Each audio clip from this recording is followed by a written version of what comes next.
Welcome back to Variant Quran. I'm Daniel Brubaker. Well, what does an encounter between Muhammad and a Christian monk in his youth have to do with the delivery and transmission of the Quran? We're going to talk about that today. If you stick around to the end, we're going to go through a lot of material and I'm going to give you some of my opinions.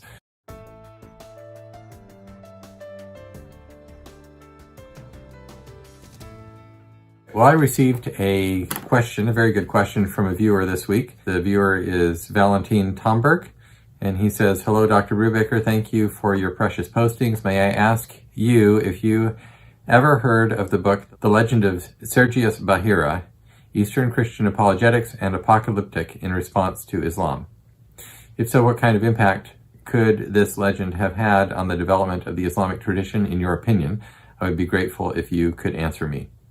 And so I did give an answer to Valentin. It is a good question. There is a lot to unpack here, and in fact, what he refers to is going to be the topic of the video today. So before I begin, and I'm going to show you some books and talk about this a bit further, I will tell you what I responded to Valentin in my own response in the comments section. I wrote, "Dear Valentin, yes, it is a Brill book by Barbara Rugema, 2009. It's actually the book that resulted from her doctoral dissertation, and I have it in my library. In addition to substantive discussion of the accounts, their history, and their contents, the book contains 4 recensions of the account of this Christian monk, East Syriac, West Syriac, and 2 Arabic. As to what impact it had on the development of Islamic tradition, it is something about which I'm not prepared to make an opinion yet. Bahira appears, of course, in the biography of Muhammad, written by Ibn Ishaq, recension by the recension of Ibn Hisham. But even this was written more than 150 years after the reported life of Muhammad. This would have been plenty of time for the development of supporting narratives and the entry of details not rooted in history, but serving an apologetic or polemic purpose. Bahira himself, a Christian monk who recognizes Muhammad as a prophet and conveniently reads him into the biblical text, for example, as the Paraclete, is clearly a candidate for such. This deserves obviously much more discussion. I'm not sure where it takes us with respect to the topic of this channel, except for the allegation in the text of the accounts that Bahira taught Muhammad the Quran. We're going to talk about that in a minute. The interesting thing is that Bahira in these accounts both confirms Muhammad as a prophet and also diminishes him by making Bahira the true writer of the Quran. In other words, it gives with one hand and takes away with the other.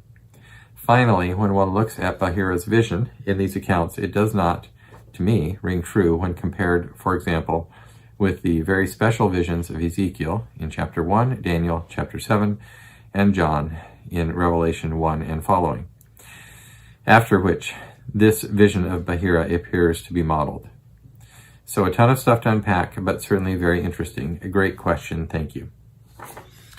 All right, so that was my answer to Valentin. The book to which he is referring, I do have on my shelf. It is this one here, The Legend of Sergius Bahira by Barbara Rugema. It is a Brill book. It is, as the Brill books are, an expensive volume. I picked it up a number of years ago at a conference where they sometimes offer these at something of a discount, although not really enough of a discount. But it is, the book contains material that is very valuable, including the actual Syriac text of the East and West Syriac recensions of this story about Bahira the monk, which we're going to talk about in a minute. I'm going to tell you the content of it. And it also has the 2 Arabic recensions of that story, along with translations in every case. Plus, at the beginning of the book, it has discussion of the matter as well. So who was Bahira? Bahira appears in the earliest report of the history of the life of Muhammad. And here it is in translation by Alfred Guillaume, 1955, Oxford. I may have shown you this before. This is a nearly 900, just over 800 page book. In the English translation, it goes from the prehistory of Muhammad's life, and it goes right on up through his death and shortly thereafter. It is, in fact, aside from the Hadith literature, but it was written about about a century and a half after the death of Muhammad, written down, and we have it not in the original that Ibn Ishaq wrote, but we have it in the version that is transmitted to us by Ibn Hisham, who was a generation beyond him. So most of the information that we have about the life of Muhammad comes from this book, and it's a heavy read, but if you want to really get it straight, as the idiom says, from the horse's mouth, if you want to get the original source, it is good to read this book. Here it is, of course, a translation from the Arabic, so here is an Arabic edition of the Sirah itself, and this is available. If you are an Arabic speaker and want to read it in the Arabic, you can look at it there, and this is only one edition. I'm sure that other editions exist. So today, and before I get into the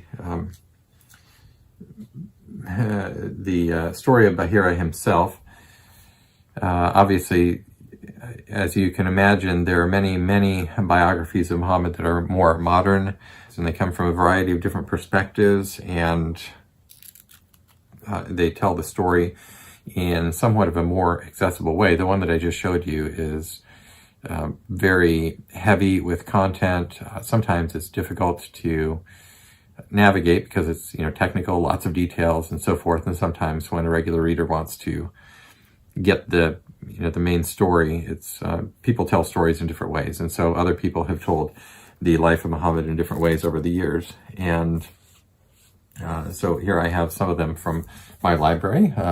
This is Muhammad Haikal, Life of Muhammad.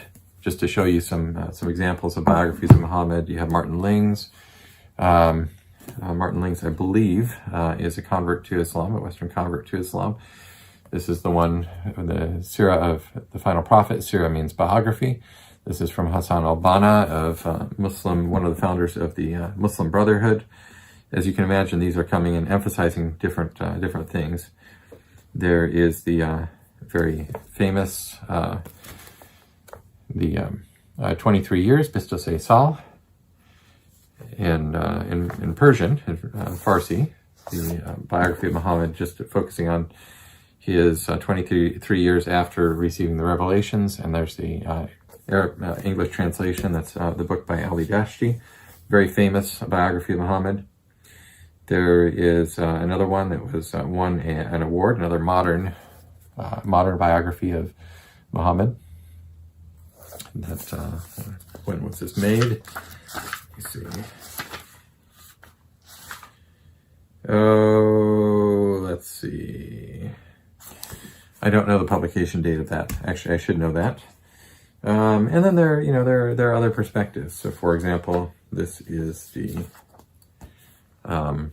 one. There's a Sufi biography of Muhammad. So it emphasizes certain things about his life that align with the Sufi perspective. So, so those are some of the probably Muslim perspectives on the life of Muhammad. And then, of course, you have Western scholarship has looked at Muhammad's life as well. There's Michael Cook's little Oxford biography of Muhammad, summary of that. You have Muhammad at Mecca, which is Montgomery Watt's analysis of the, not really telling of the biography, but it does focus on Muhammad's time at Mecca in his earlier period of his life. There's the French Maxime Rodinson, his biography of Muhammad there. Sorry, there's the other one by Montgomery Watt, Muhammad, Prophet and Statesman. And then there's Tor Andre, Muhammad, the man and his faith. So those are just a few. There are hundreds of different biographies, many of them modern, of the life of Muhammad. Now, one thing that all of these, I'm sorry, not all of them, I think, but most of them have in common is the telling of the story of Bahira the monk. And it appears prominently because it serves and I checked some of these that I just showed you just this morning and located the telling of the story of Bahira. It happened, and now you may be wondering what it was that happened. So it's told in the biography of Ibn Hisham that Ibn Ishaq through Ibn Hisham,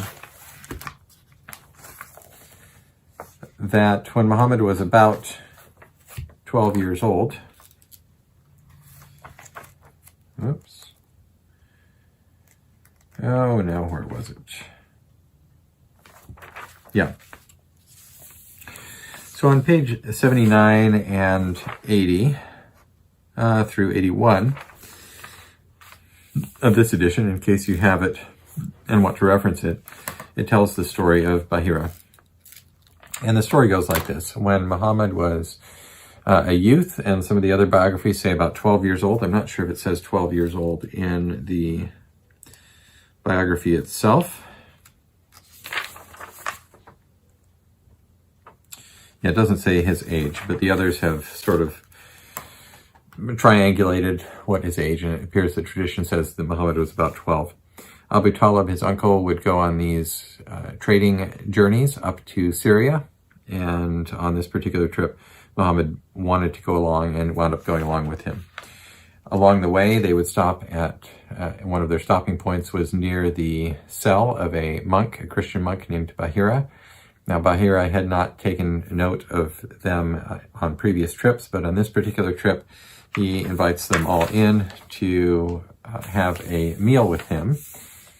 And they noted this as an unusual situation because he had never really taken that much interest in them before. And as it's told in in the Sirah, what had happened preceding their arrival is he had seen in the distance the caravan approaching, and he saw a cloud over the head of Muhammad. Let me just read you the portion of that. While he was in his cell, he saw the apostle of God in the caravan when they approached, with a cloud overshadowing him among the people. Then they came and stopped in the shadow of a tree near the monk. He looked at the cloud when it overshadowed the tree, and its branches were bending and drooping over the apostle of God until he was in the shadow beneath it. When Bahira saw that, he came out of his cell and sent word to them, saying, I have prepared food for you, O men of Quraysh, and I should like you all to come, both great and small, bond and free.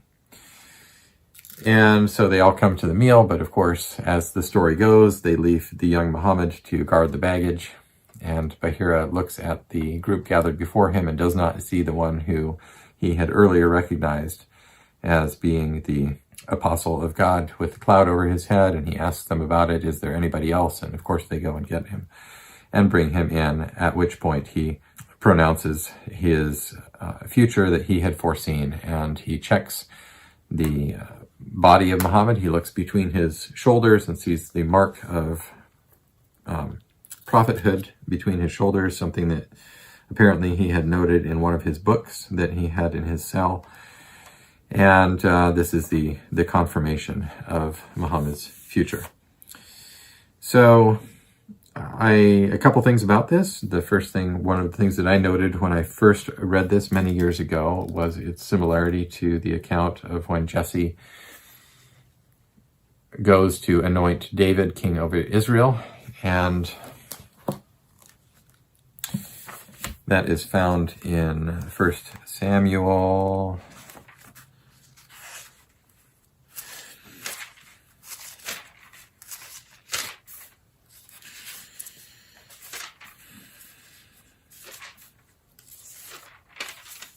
Yeah, 1 Samuel 16. And the story is very similar in many respects.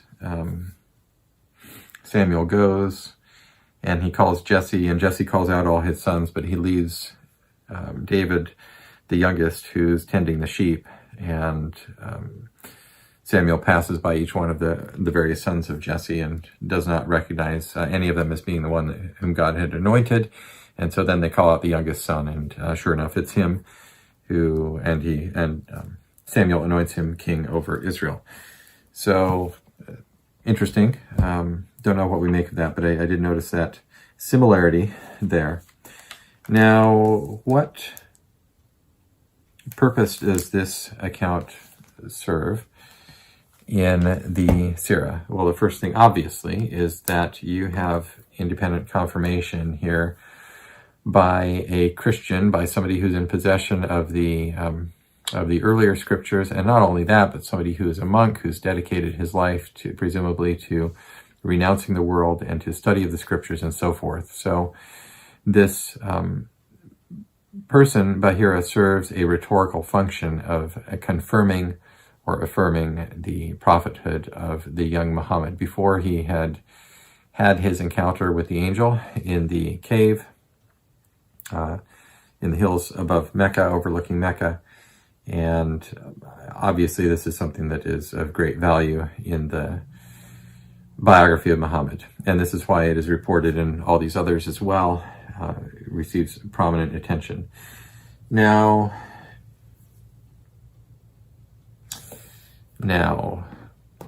how is it relevant to the topic of this channel, which is the variant Quran, focused on the transmission of the Quran and the delivery of the Quran? And this goes back to the question of Valentine, who appears to be familiar with this book. He says, what kind of impact could this legend have had on the development of the Islamic tradition, in your opinion? Now, I actually don't know if Valentine is familiar with the entirety of the historical account as it appears in the Syriac and Arabic traditions. But when we look into Barbara Ragama's book, and if you read the account itself in translation, what you find is that not only is there the detail that is related in the biography of Muhammad that I just read to you, but there are other features of the story that appear there. Now, when these things were written, are going to be very relevant to what we do with them. Are they contemporaneous, or are they later recensions? Are there things added to them, and so forth?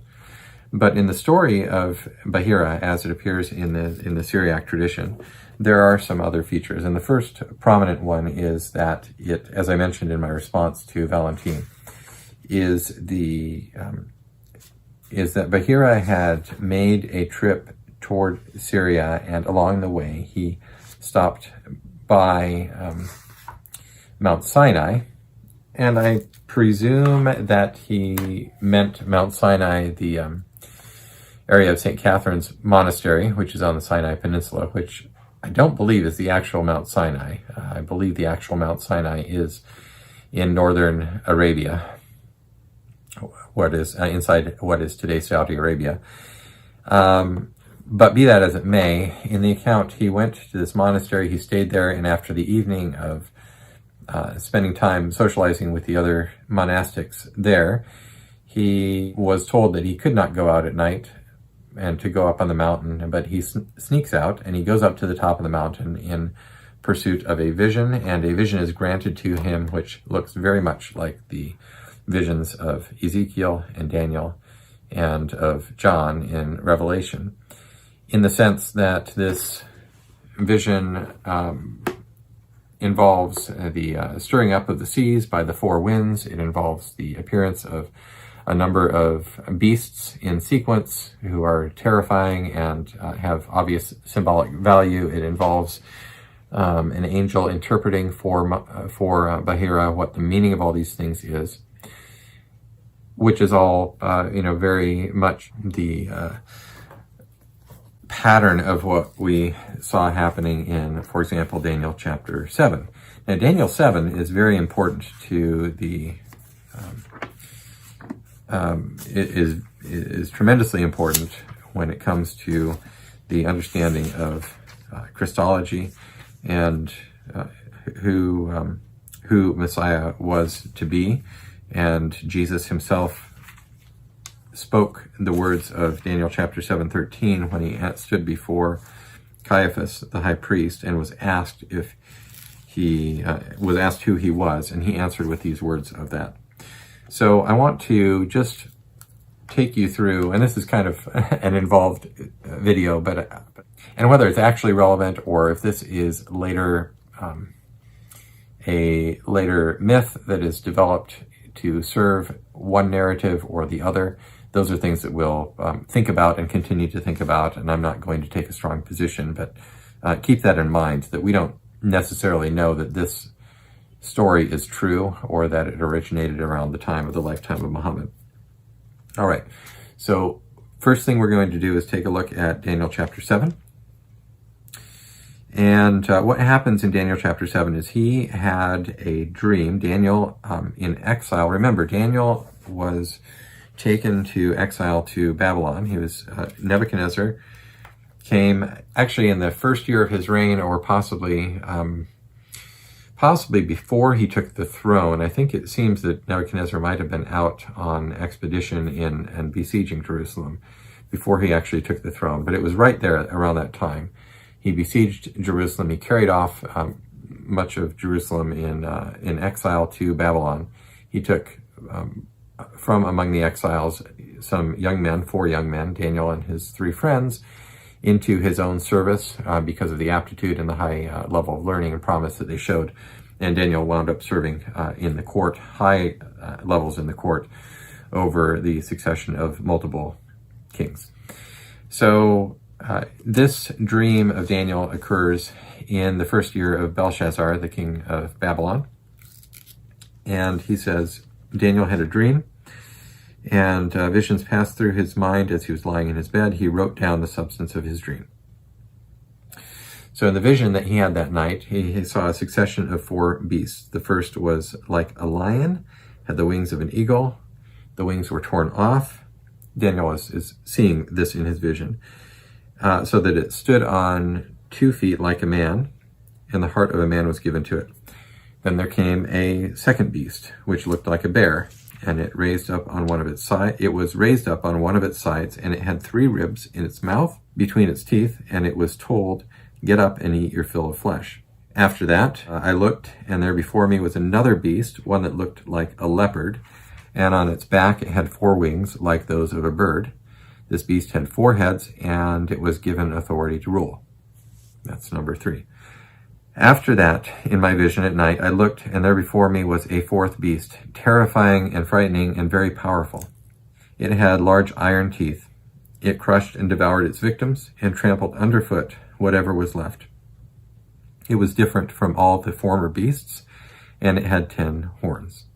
As while I was thinking about the horns, there before me was another horn, a little one, which came up among them, and 3 of the first horns were uprooted before it. This horn had eyes like the eyes of a man, and a mouth that spoke boastfully.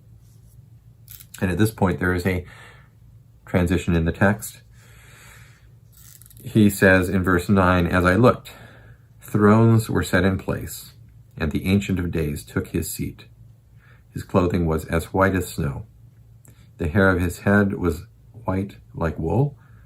His throne was flaming with fire, and its wheels were all ablaze." Now, this is one of the few places in the Bible where someone sees the Ancient of Days. It is in a vision, but sees the Ancient of Days. The Ancient of Days is God.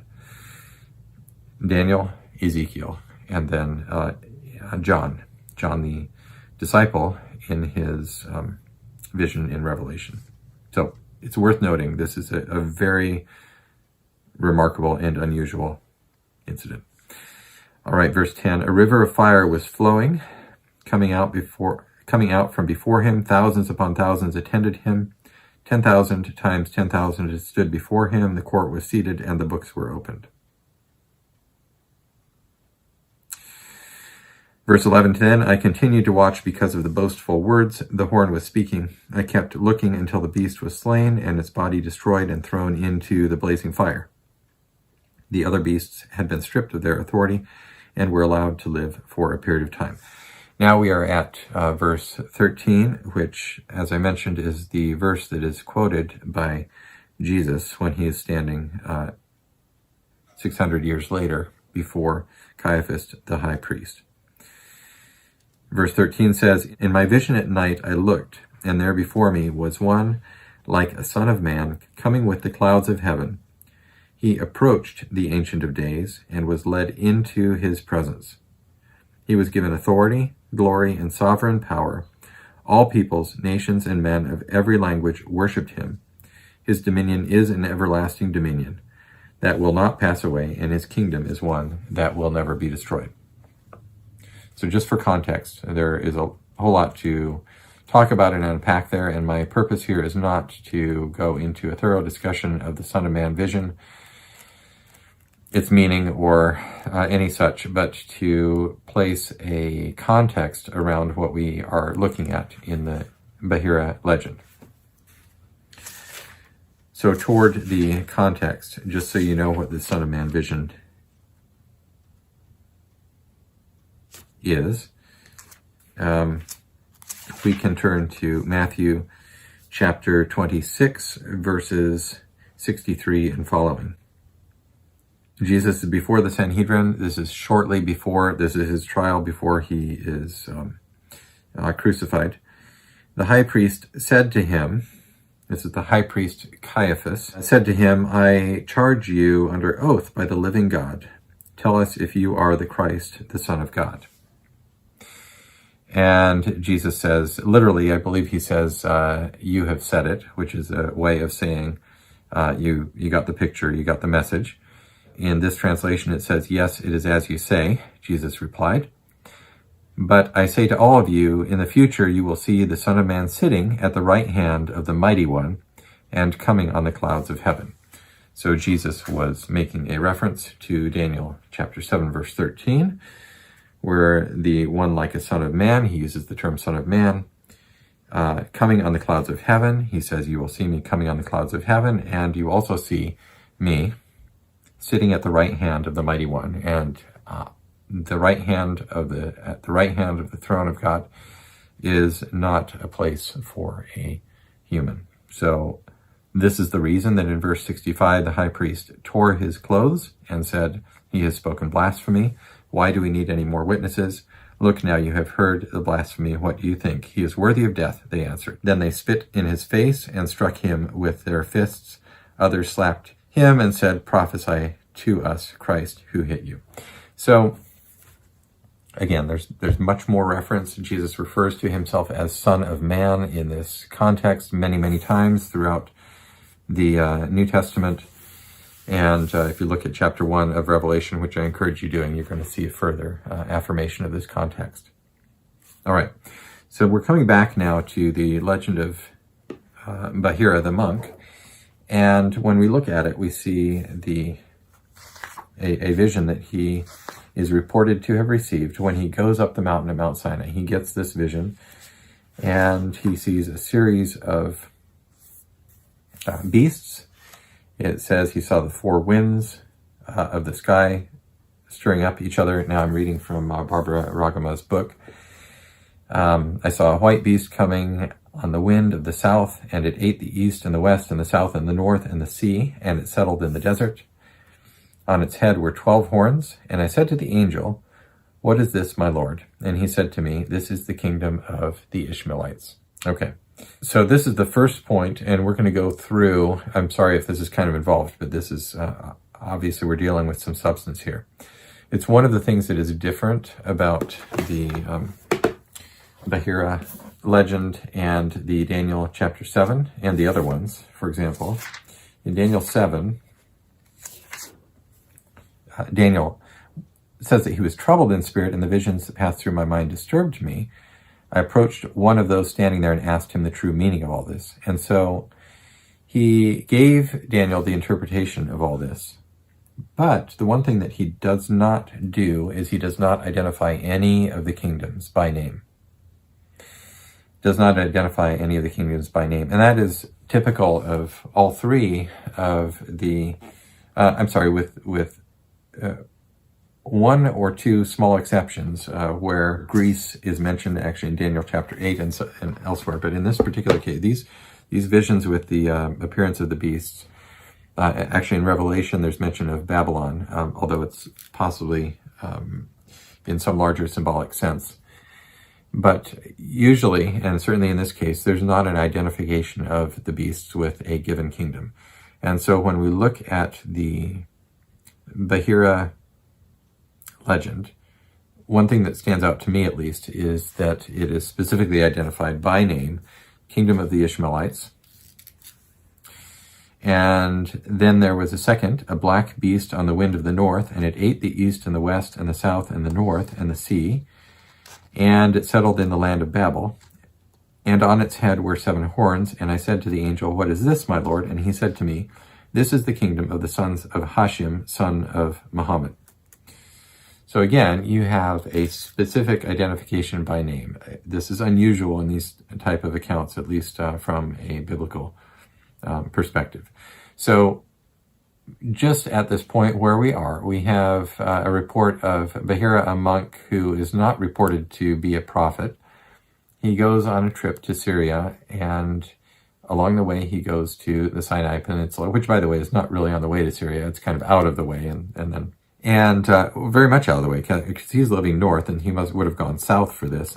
So he goes up on the mountain. He gets this vision, a remarkable vision. Remember how remarkable this is for anyone to have a vision of of God on the throne. And actually, Bahira does not see God on the throne. It says that he saw a great cross that gave light to the whole creation.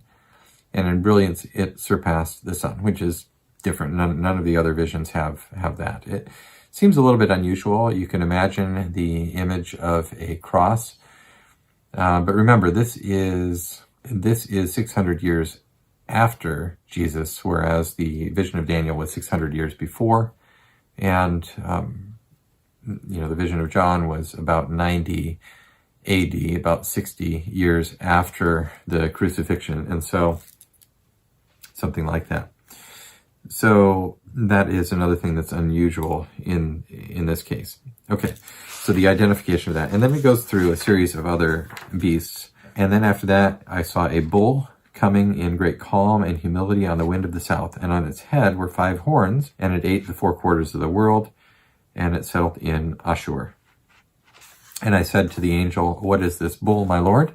And he said to me, "This is the kingdom of Mahdi, son of Fatima. And as the bull is calm and humble and peaceful, likewise his kingdom will be more humble and peaceful than all the kingdoms. All the tribes of the sons of Ishmael await him, and with him the kingdom of the Arabs will end." So Mahdi is a messianic figure in Muslim apocalyptic literature, and so I'm not an expert in apocalyptic literature, although David Cook, my advisor, certainly is, and I talked to him about this yesterday as I was kind of thinking about doing this video.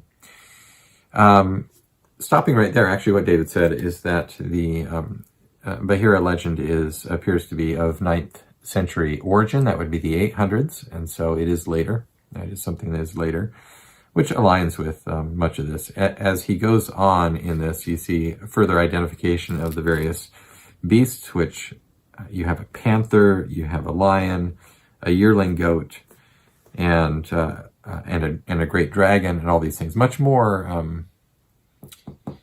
detailed and exotic, I would say, creatures than you see in the other ones that I have already mentioned to you in the Bible. And again, explicit identification of these things with various people. This is the seed of Joktan, who are the people from Qatar. The mightiest Mahdi, the son of Aisha, is his name. The sons of Hagar, and so forth. And so I don't need to go too far into the detail of this because we still have not yet come to the thing that is the point relevant here. But Bahira, so he sees this vision. It seems to confirm and foretell all these things relating to Muhammad and the Ishmaelites and so forth.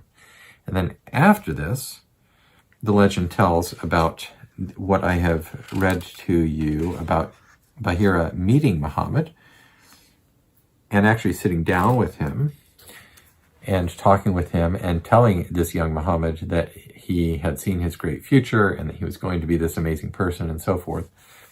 But what comes next is the thing that's interesting here, is Muhammad says to him,